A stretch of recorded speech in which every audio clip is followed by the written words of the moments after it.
नमस्ते दोस्तों, स्वागत है आपका मसाला पॉपकॉर्न चैनल पर, जहां हम दुनिया भर की फिल्मों को आसान हिंदी में समझाते हैं। बचपन में एक ना एक बार तो हम सभी सोचते हैं कि काश हमारे पास भी कोई जादुई ताकत होती। हमारी आज की कहानी भी कुछ ऐसे ही खास लोगों के बारे में है। कहानी की शुरुआत में हम यूरोप के सबसे छोटे देश इलेरिया के शाही खानदान की छोटी बेटी समांथा को देखते हैं। जैसे राज परिवार में पैदा होने के बावजूद भी उसे एक राजकुमारी की तरह नहीं रखा जाता था, और वहीं दूसरी तरफ उसकी बड़ी बहन एलेनोर को सभी चीजें एक बार बोलने पर मिल जाती। हालात बद से बदतर तो तब हो गए जब सैम के पिता, जो कि वहां के राजा भी थे, उनकी एक प्लेन हादसे में अपने भाई के साथ ही मौत हो गई। उनकी मौत के बाद से ही सैम की मां कैथरीन ने उस देश का राजपाट संभालना शुरू कर दिया, और कुछ ही हफ्तों बाद जब एलेनोर 18 साल की हो जाएगी तो उसकी मां के बाद उसे रानी बना दिया जाएगा। सैम को तो मानो उस परिवार का कभी हिस्सा ही न माना गया हो। अपनी जिंदगी को एक आम आदमी की तरह जीते हुए वो किसी के साथ भी घूम सकती थी, जिनमें से एक लड़के का नाम माइक था। देश में तानाशाही के विरोध में सैम और माइक ने सड़क पर रॉक म्यूजिक की एक परफॉर्मेंस की, जिससे वहां लोगों की भीड़ के साथ पुलिस भी पहुंच गई। सैम ने अपने स्केटबोर्ड से पुलिस का ध्यान भटकाने की कोशिश की, पर एक ट्रैफिक साइन से टक्कर होने की वजह से पुलिस ने उसे धर दबोचा।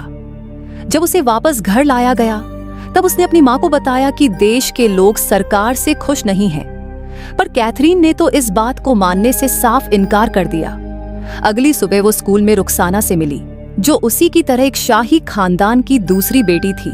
वो एक शांत मिजाज की लड़की थी जो अक्सर अपने आप में ही खोई रहती।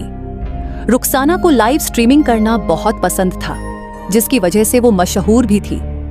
इसके बाद हमें एक हाई सिक्योरिटी जेल दिखाई जाती है।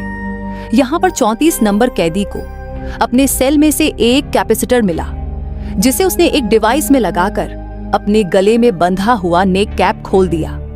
ये करते ही उसकी सारी शक्तियां उसके पास वापस आ गईं, और वो उन्हीं शक्तियों से जेल का दरवाजा तोड़कर वहां से निकल गया। इधर सैम और माइक अपने म्यूजिक कॉन्सर्ट की प्रैक्टिस में लगे थे।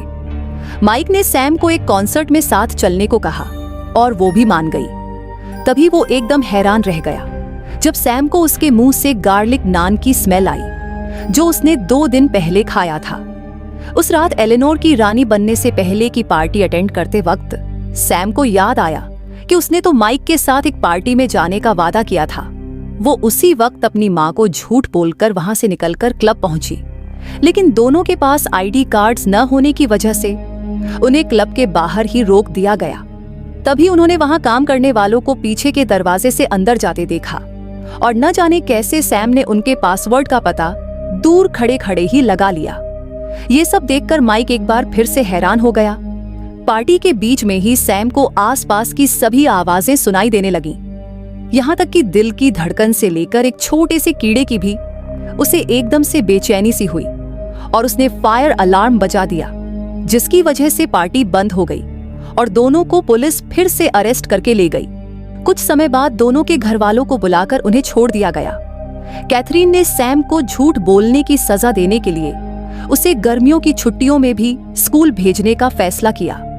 इधर 34 नंबर कैदी अपने पार्टनर को फोन करके उसके स्मार्ट आइडिया की तारीफ करते हुए बताता है कि कैथरीन ने ही उसे जेल में डाला था। वो अपने अगले कदम के इंतजार में थे, और साथ ही उसकी नजर सैम पर भी थी। अगले दिन स्कूल में उसे जनवरी नाम की एक लड़की मिली, जिसने बताया कि उसके पिता और सैम के अंकल दोस्त थे। क्लास में मैटियो, टुमा और भी बैठे हुए थे। कुछ देर बाद प्रोफेसर जेम्स ने उन्हें बताया कि शाही खानदान के दूसरे बच्चे होने की वजह से उन सभी में बचपन से ही एक अनोखी शक्ति मौजूद है, जिसका उन्हें अभी तक अंदाजा भी नहीं, और इस बार गर्मी की छुट्टियों के दौरान उन्हें सीक्रेट सोसाइटी के लिए तैयार किया जाएगा। अपनी मां कैथरीन को सीक्रेट सोसाइटी प्रोग्राम की हेड के रूप में देखकर सैम हैरान हो गई। कैथरीन ने सभी को बताया कि ये सीक्रेट सोसाइटी राजा या रानी पर आने वाले सभी खतरों से लड़ने के लिए बनाई गई थी, लेकिन अगर उनमें से कोई भी इसका टेस्ट पास नहीं कर पाता तो उसकी याददाश्त मिटा दी जाएगी, ताकि उन्हें अपनी शक्तियों के बारे में याद ही ना रहे। उनकी पहली ट्रेनिंग में उन्हें एक पिरामिड तक पहुंचना था, जबकि पूरे कमरे में लेजर हथियार थे। जैसे ही सैम आगे बढ़ी तभी उस पर एक तरफ से हमला हो गया। धीरे धीरे सभी आगे बढ़ने लगे और अपनी शक्तियों के बारे में जानने लगे। टुमा के पास गायब होने की शक्ति थी।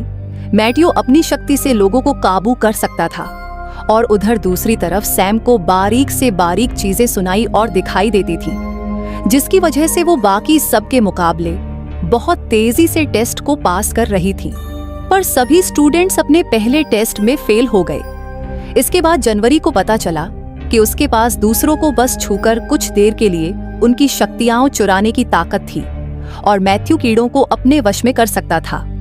अगले दिन सभी को उनकी शक्तियों के हिसाब से उन पर काबू पाने के लिए एक्सरसाइजेस दी गई। सैम को एक स्पीकर से भरे कमरे में ले जाकर आवाजों को ध्यान से सुनने को कहा गया। टुमा को एक चार्ली नाम के कुत्ते को अपने काबू में लाने का टास्क दिया गया। मैथ्यू को कीड़ों को पूरी तरह अपने वश में लाने का काम मिला। उधर टुमा को बर्फ और बारिश में अपनी शक्तियों का इस्तेमाल करना सीखना था। जनवरी को अपनी शक्तियों के दम पर अन्ना से उसकी पानी के नीचे सांस लेने की क्षमता सीखनी थी। जेम्स ने बच्चों का टेस्ट लेने के लिए जानबूझकर सैम को जहरीला खाना पकड़ाया, जिसके बाद जनवरी ने सैम को अपना सेब खाने को दिया। उसी रात माइक के पिता ने उसे सैम को फोन करते देखा और न जाने क्यों बिना बात ही सैम से दूर रहने को कहा। अगले दिन सैम अपनी मां से मिलने पहुंची, जिन्होंने उसे एक अंडरग्राउंड हेडक्वार्टर दिखाया। वहां बहुत सारी कीमती चीजें पड़ी थीं, जिनमें से एक डीएनए बेस्ड नैनो डिवाइस था जो एक जैसे डीएनए वाले लोगों को टारगेट करता था। कैथरीन ने उसे अपनी शक्तियों पर काबू लाने के कुछ तरीके बताए। इसके बाद रुखसाना को छोड़कर सभी बच्चों ने अपनी शक्तियों पर काबू पा लिया था। सिर्फ रुखसाना ही आगे नहीं बढ़ पा रही थी, इसलिए जेम्स ने उसे इतने बिखरे हुए बालों में लाइव हो जाने की धमकी दी और ये सुनते ही रुखसाना ने अपनी शक्तियों का इस्तेमाल करके खुद को गायब कर लिया। ये होती हैं लड़कियां, राजा रानी मारे जाइए, याददाश्त चली जाए, फर्क नहीं पड़ता, लेकिन इंस्टाग्राम पे गंदे बाल वाली फोटो नहीं जानी चाहिए। अब सभी स्टूडेंट्स अपनी शक्तियों को पूरी तरह से पहचानने लगे थे और ये देखकर जेम्स बहुत खुश था। उस रात सैम को माइक के साथ एक कॉन्सर्ट में जाना था, पर तभी जेम्स ने सभी को उठाकर उन्हें अपने पहले मिशन पर चलने के ऑर्डर्स दिए, जो था एक अनमोल चीज को चोरी होने से बचाना। जगह पर पहुंचकर सैम ने अपनी शक्तियों से चोर का पता लगाया और फिर सबने उसका पीछा करके उसे धर दबोचा। पर असल में वो चोर नहीं बल्कि जनवरी की कोच थी और ये तो बस उनका ध्यान भटकाने के लिए किया गया था। वो सभी अपने दूसरे मिशन में भी फेल हो गए और ये देखकर जेम्स बहुत नाराज हुआ और उसने अगले दिन की क्लास कैंसिल कर दी। सैम ने माइक को कॉन्सर्ट में न जाने के लिए माफी मांगी, पर वो उसे सच नहीं बता सकती थी कि आखिर उसके साथ चल क्या रहा है और इसी बात से बेचारा माइक परेशान हो गया। अगले दिन छुट्टी होने की वजह से सबने बाहर घूमने जाने का प्लान बनाया और इसी बीच जनवरी और सैम में अच्छी दोस्ती हो गई। सैम ने तो उसे अपने घर भी बुलाया। दोनों सहेलियां चुपके से उसके घर में घुसकर स्टूडियो में गईं, जहां सैम ने जनवरी को बताया कि उसके पिता उससे इतना प्यार करते थे कि उसके लिए उन्होंने पूरे टावर को स्टूडियो में बदल दिया। तभी वहां माइक भी आ गया और सैम को उसके बिना ही मजे करते देख वो नाराज होकर वहां से चला गया। कुछ देर बाद कैदी नंबर 34 ने अचानक से उन सभी पर हमला कर दिया और वहां से भागने से पहले उसने सैम को स्नोफ्लेक्स कहकर पुकारा, जो सैम ने फट से पकड़ लिया क्योंकि सिर्फ उसके पिता ही उसे स्नोफ्लेक्स बुलाते थे। जेम्स ने सबको शांत रहने को कहा, लेकिन सैम उसकी बात न सुनते हुए कैदी नंबर 34 के पीछे भागी और उसने उसे जंगल में ढूंढ लिया, जहां जेम्स सैम को बचाने की कोशिश में बुरी तरह जख्मी हो गया। उसने सैम को बताया कि वो ही उसका चाचा एडमंड है, लेकिन इससे पहले कि वो उसे कुछ और बता पाता, जनवरी वहां आ गई और चोरी की हुई शक्तियों से उसे एक जोरदार मुक्का दिया। वो सैम और प्रोफेसर जेम्स को वहां से ले गई, जिसकी हालत इतनी नाजुक थी कि उसे हॉस्पिटलाइज करना पड़ा। कैथरीन को अब हार मानकर अपनी बेटी को सारा सच बताना ही पड़ा। उसने बताया कि एडमंड ने ही राजा बनने के लिए उसके पिता को मार दिया था और उसके गुनाह की वजह से कैथरीन ने उसे हाई सिक्योरिटी जेल में बंद कर दिया था। सैम अपने चाचा से मिलने जेल पहुंची, जहां एडमंड ने उसे बताया कि वो दरअसल देश में तानाशाही को पूरी तरह खत्म करना चाहता था ताकि सभी लोग बराबरी से जी सके। उसे पहले तो लगा था कि उसका भाई राजा बनने के बाद कुछ बदलाव लेकर आएगा, लेकिन बहुत इंतजार करने के बाद भी कोई बदलाव नहीं आया। इसलिए उसने दिल पर पत्थर रखकर उसे मार दिया। इसके बाद वो अपनी बड़ी बहन से मिली, जिसने उसे विश्वास दिलाया कि रानी बनने के बाद वो इस देश में बदलाव जरूर लाएगी।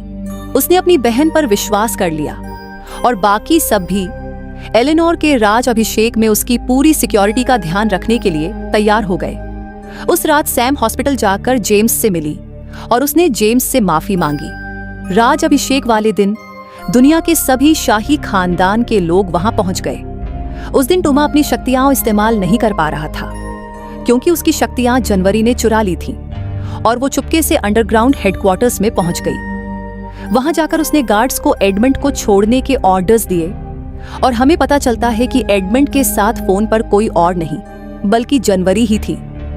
वो दोनों शुरू से ही मिले हुए थे। फिर उसने वापस जाकर अपने दोस्तों को अपना पीछा करने को कहा और उन्हें सेल में बंद कर दिया। लेकिन मैथ्यू ने अपनी एक मक्खी की मदद से सैम को सारी बात बता दी। सैम ने अपनी शक्तियों का इस्तेमाल करके एडमंड को ढूंढ लिया और उसका पीछा करने लगी।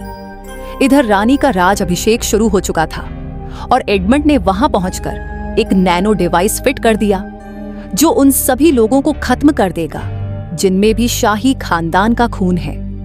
सैम को पता चल चुका था कि जनवरी उसके पीछे आ रही है। वो भागकर माइक के घर गई और उससे मदद मांगी। पहले तो माइक ने मना कर दिया, लेकिन जब सैम ने उसे अपना सच बताया तो वो मान गया। दोनों ने फिर साथ में पहले जनवरी को पकड़ा, जिसने मान लिया कि वो एडमंड का साथ इसलिए दे रही है ताकि वो राज कर सके। इसके बाद उन्होंने बाकी सबको छुड़ाकर एक साथ एडमंड के खिलाफ लड़ने का प्लान बनाया। एडमंड का मानना था कि शाही खानदान के खत्म होने के बाद ही लोगों को असली आजादी मिलेगी। सैम, टुम्मा और मैटियो उसका ध्यान भटकाकर उसे कमरे में ले आए, जहां पहले से ही एक डिवाइस फिट थी जिससे एडमंड की शक्तियां कमजोर पड़ गईं।